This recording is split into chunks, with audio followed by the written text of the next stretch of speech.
क्या बात है।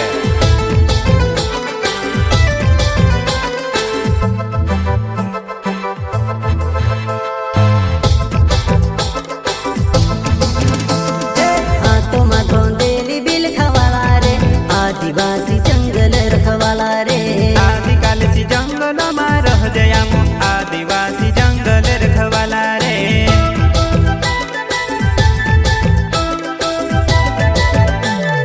जल जंगल जमीन काज पूजे रे, आदिवासी दुनिया ने रखवाला रे। बाप देव खतरी काज पूजे रे, आदिवासी सबसे निराला रे।